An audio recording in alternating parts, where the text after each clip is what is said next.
Previously on Alan Wake, Alice has been kidnapped. Alan, please help me. Alice? You'll do exactly what I say if you ever want to see your wife again. I can't tell anyone except my agent Barry. Damn it, Barry, they'll kill her. You're my best friend, and I'm worried that you're not right in the head. The ransom is a manuscript I supposedly wrote that's coming true before my eyes. It happened just the way it was on that page. So dark. I have found only a few scattered pages. I want the entire manuscript. The deadline is in 2 days. I found Mr. Wake's pages. Good girl. How the hell did she get her hands on the manuscript anyway? I don't know. She's resourceful. I told you you were too hard on her. Listen, I found out all sorts of interesting stuff while I was digging around. Yeah. Mr. Wake, it's Sheriff Breaker. We have an FBI agent here, Agent Nightingale. FBI? He's anxious to see you. You'd better come to the station. Okay, I'll be right over, Sheriff. Let's make this quick, huh? Help you folks? Name's Randolph. I'm the manager. We're looking for Rose. Works as a waitress down at the diner. Rose, sure. Nice girl. Who wants to know? I'm Alan Wake. The writer, huh? I heard on the radio you were visiting. Well, I'll show you her trailer. That Rose, she's a nice girl. Always pays her rent on time. As I was saying, Al, I found all sorts of weird stuff from the local newspaper's archives. This place is crazy. Disappearances, mysterious deaths, urban legends come true, and, get this, most of this stuff takes place around Cauldron Lake. Well, you ain't wrong, mister. The Indians thought the lake was a doorway to the underworld. I'm the God-fearing type myself. I don't hold with that sort of thing. Yeah, okay. Anyway, there was an island there owned by a guy called Thomas Zane. Now, some of the articles I found about him make him out to be a famous writer, but I ran a bunch of searches, couldn't find a single thing he wrote. Zane was heavily into diving, so much so that the place came to be called Diver's Island. But the volcano under the lake erupted in 1970, and Zane went down with the island.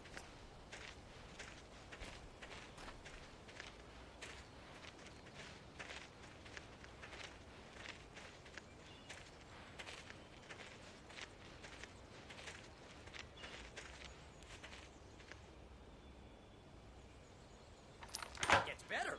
A local girl, Barbara Jagger, drowned in Cauldron Lake just a week earlier. They were lovers. Sure, Jagger's a local spook story. The Scratching Hag comes for you in the dark. Childish stuff like that. Anyway, Al, I'm just getting to the best part. All of the articles about this stuff were written by Cynthia Weaver. I asked around, and she's that crazy bag lady you met. What, the lamp lady?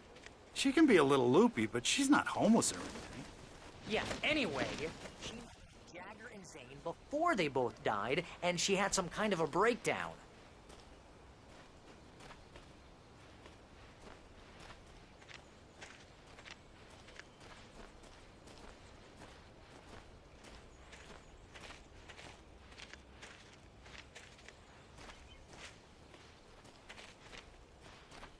Well, mister, this here's Rose's trailer. You mind me asking what you want with her? Just here to talk to her, pal.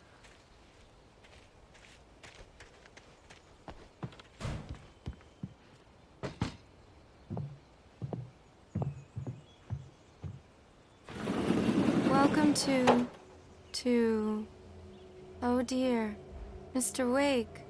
I'm so glad you're here. Rose, you have my manuscript? Oh. Oh, yes. Yes. Please, come in. Hey, this is really good.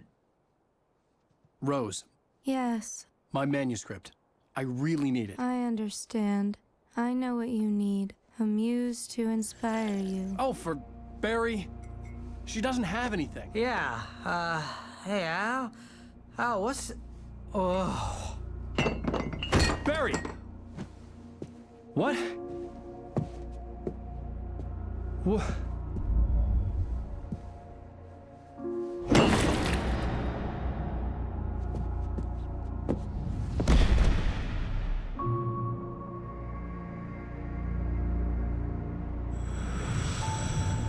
It's coming for you, hiding in my barber's skin. I'm too weak to stop it. You must turn the lights on. I promised I'd come visit you and your lovely wife. You must finish what you started. I insist. You must turn the lights on. Turn the light on. Back to work, boy.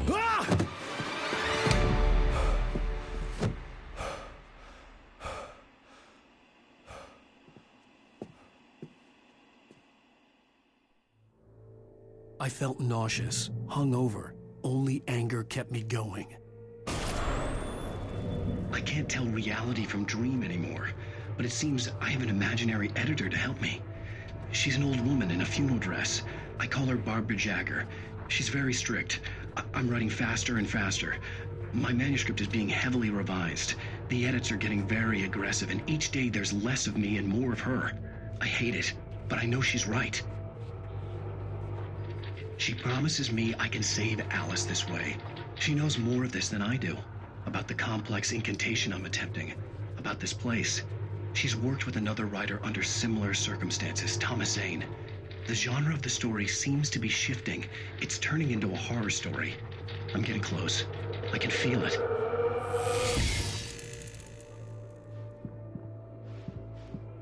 Rose took a day from me. I had less than 12 hours left to meet the kidnapper. All I could do was get Barry into the car, work something out once I got on the road. Barry was out of it. He was way too heavy to carry.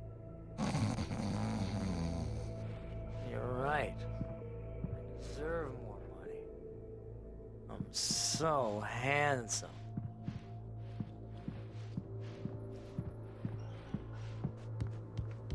My gun and flashlight were gone.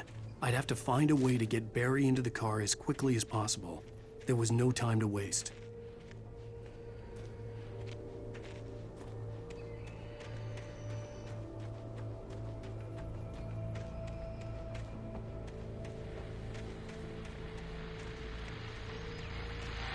I just stepped outside to catch a breath of fresh air. Let me tell you, the weather's getting heavy.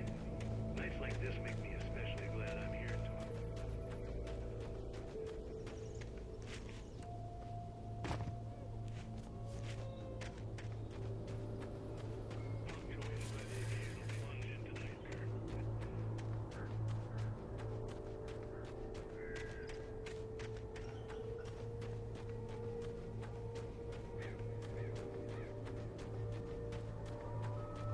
Oh, you're gonna get it now. God knows what you've done to that poor girl. This is Agent Nightingale, FBI! Get him up, Hemingway! You're under arrest! You move a muscle, I'll unload right in your goddamn face! Stay right where you are, Spillane!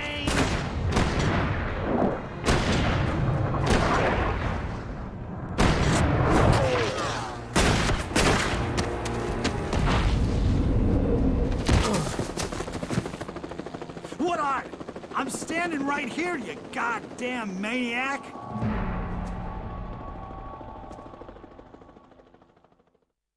I hated to leave Barry behind, but there was no way I'd miss my appointment with the kidnapper. Give it up, Mr. Wake! Come on! Make it easier!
I've lost contact with Luke's men you assigned to me.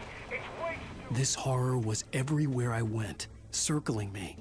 The cops didn't stand a chance. They were after a writer, not a monster.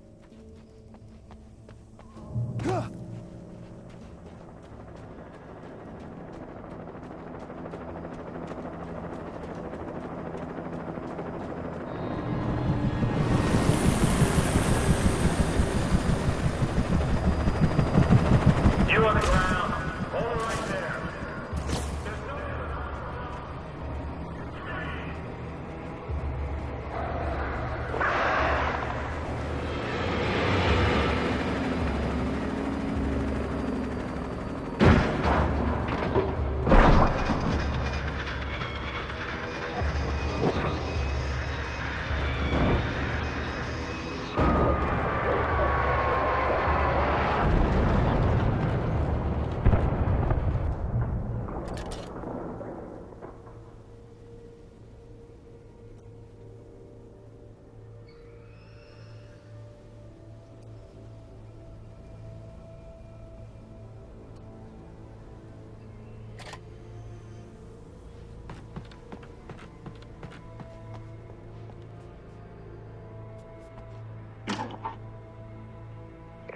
This is James. Mulligan, Thornton, come in. Over. Thornton here. James, we got both Wheeler and Rose in custody. They didn't put up a fight or anything.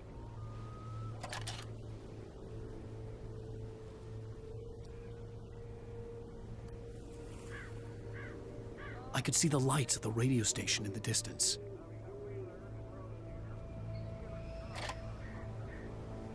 Speaking of which, that Fed had a pretty distinctive whip of load of scotch about it. Over. I don't have anything on that, Deputy Mulligan. Over. Well, whatever. Anyway,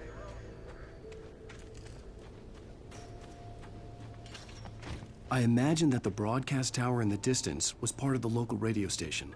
Maine seemed like a decent guy. Perhaps he could give me directions to the coal mine.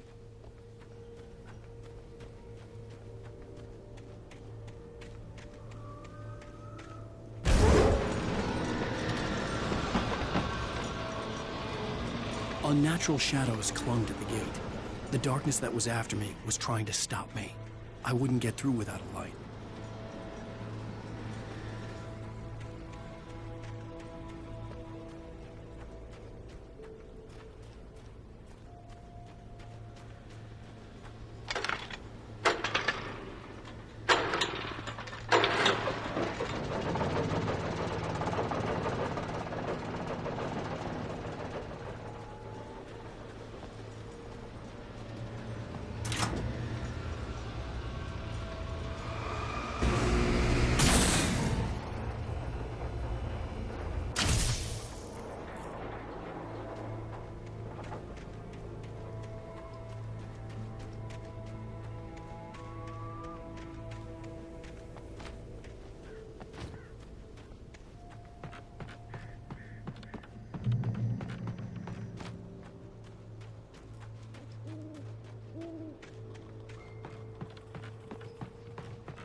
It took me a moment to recognize the flashbang grenades.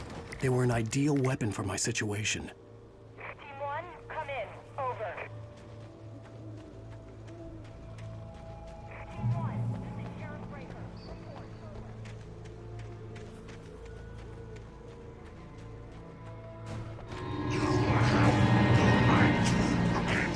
Report.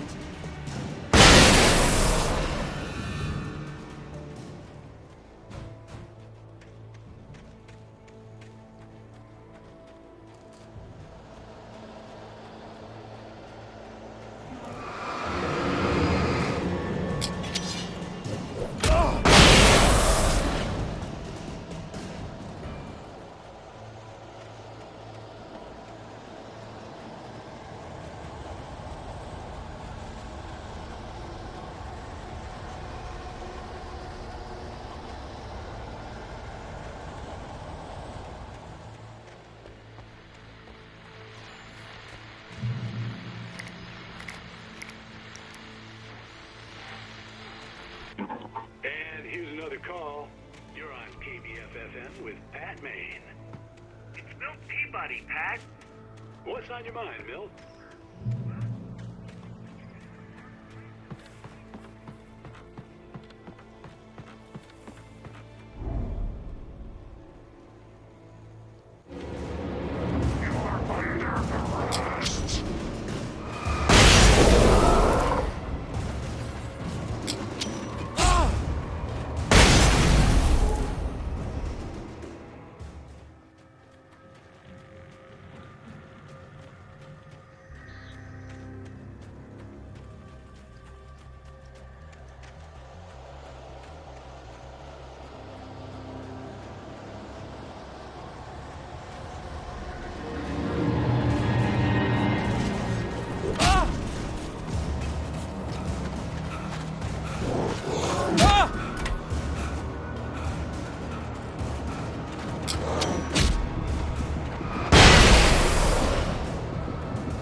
I hope Maine could lend me a car to get to the coal mine.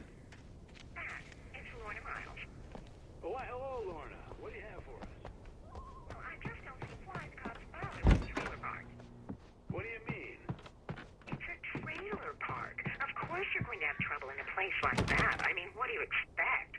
The sheriff should be helping us normal citizens instead of wasting resources on those people. Well... Let the trash sort themselves out.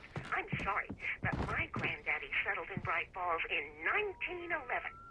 Well, thank you very much for that compassionate viewpoint, Lorna. Oh, here's a little surprise. The famous writer Alan Wake just walked in. Folks, I'm going to see if I can talk him into an interview. Come on in, Mr. Wake. Oh, I'm so glad you could find the time to do this, Mr. Wake. Nowhere to run now, Dan Brown. You back away from me. Don't hurt it. Whoa. Everyone calm down. Put the gun down. We're all friends here, right? Cool your jets, Nightingale. We got him. Judas Priest! What the hell's the matter with you? There's a civilian in there.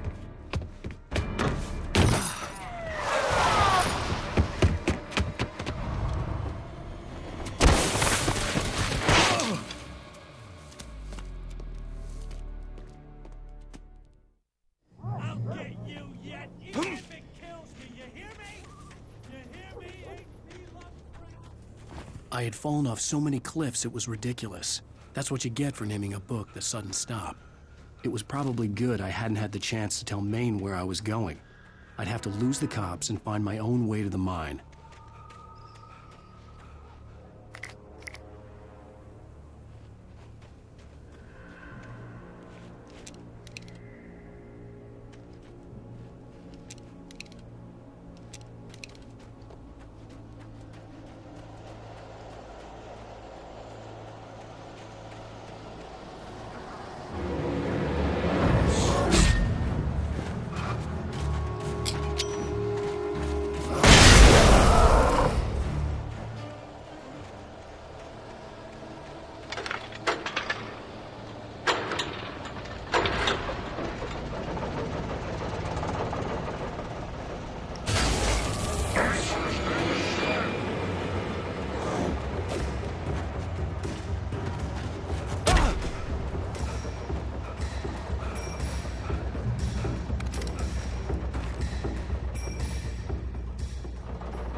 There was no sensible reason for the power company work lights to be here.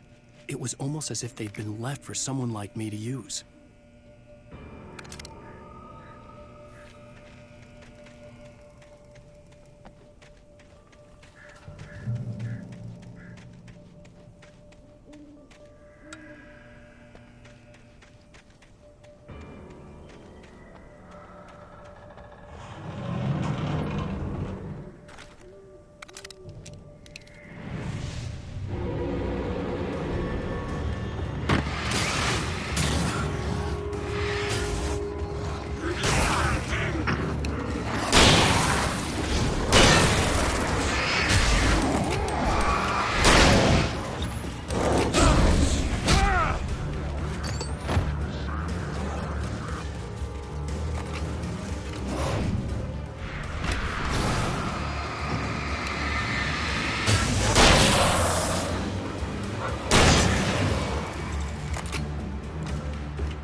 Hello?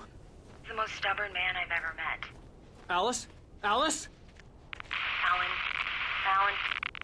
I'm so afraid. It keeps me in the dark. Please help me. I look at you, Alan, and it's not you. Something else. Looking out from behind your eyes.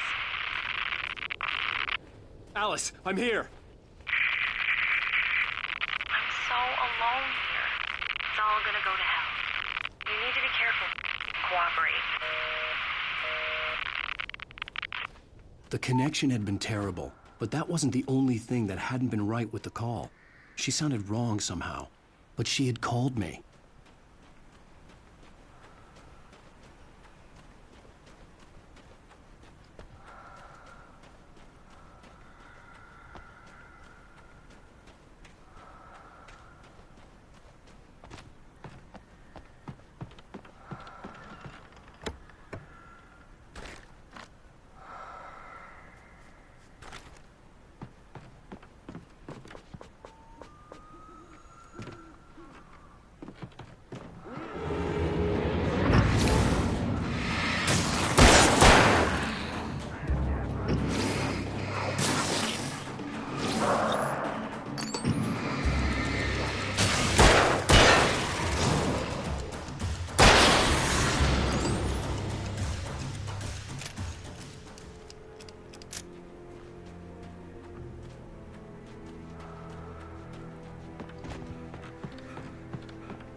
I could see a railway bridge up ahead, and a warehouse of some sort on the opposite shore.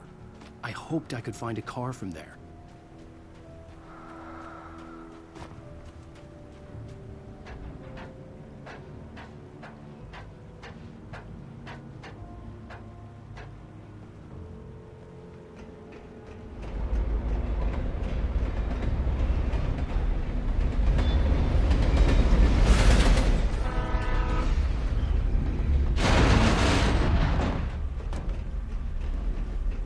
The darkness that was pursuing me was growing stronger, and it was taking over everything in its path.